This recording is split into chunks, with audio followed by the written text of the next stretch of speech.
শোন, বল, অ্যাটেনশনটা তো ভালোই এনজয় করছিস, তাহলে বিরক্ত হওয়া নাটকটা কেন করছিস?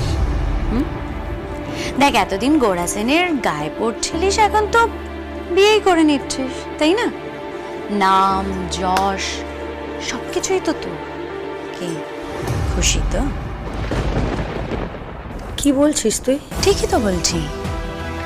তুই তো প্ল্যান করেই বিয়েটা করছিস।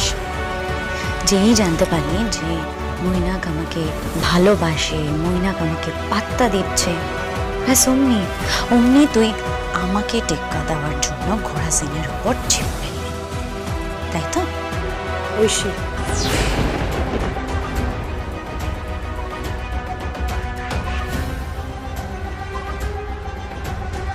আমার জীবনে এই প্রথম মা, এই প্রথম আমার কাউকে এতটা পছন্দ হয়েছে, তাকেও গোরা আমার কাছ থেকে কেড়ে নিতে চাইছে।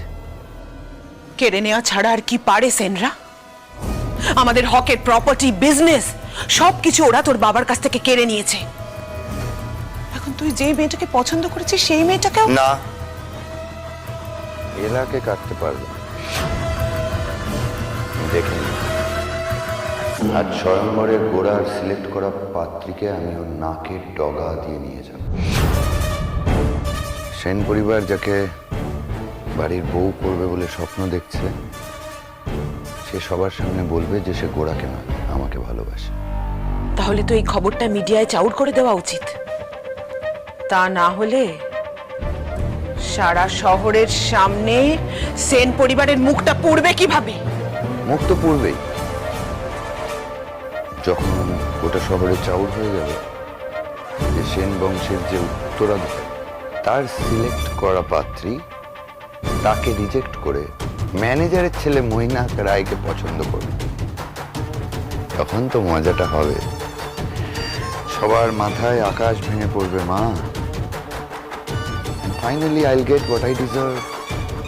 কিন্তু এলা ও কথা রাখবে তো? নিশ্চয়ই রাখবে। সে কি গো, এলা খুব ভালো মেয়ে মা, সাদাসিধে, সোজা সাপটা। ওই এক ধরনের মানুষ হয় না যে ভালোবাসার জন্য সমস্ত কিছু স্যাক্রিফাইস করে দিতে পারে, ও ঠিক ওই রকম। আমায়ও পছন্দ করে। দিক দিয়ে দারুণ হয়েছে। স্বয়ংবরে গোড়াওকে সিলেক্ট করেছে, প্রকারান্তরে আমার হাতে একটা অস্ত্র তুলে দিয়েছে। ওর তুলে দেওয়া অস্ত্র দিয়েই তুই ওকে ঘায়েল করে দে বেটা। আমি আর কিচ্ছু চাই না, কিচ্ছু না। দাঁড়া, 1 মিনিট দাঁড়া, দাঁড়া, দেখ না, দাঁড়া, বলো আমায়। দেখ, তুই যেমন সেরা বৌমা বেছে দিয়েছিস, আর আমি আমার বৌমাকে আশীর্বাদ করব বলে এই বালাটা এনেছি। দেখ দেখ কেমন হয়েছে, দেখ।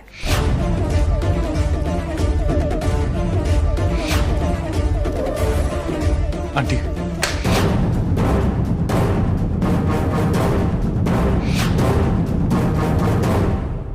মা, গোড়া।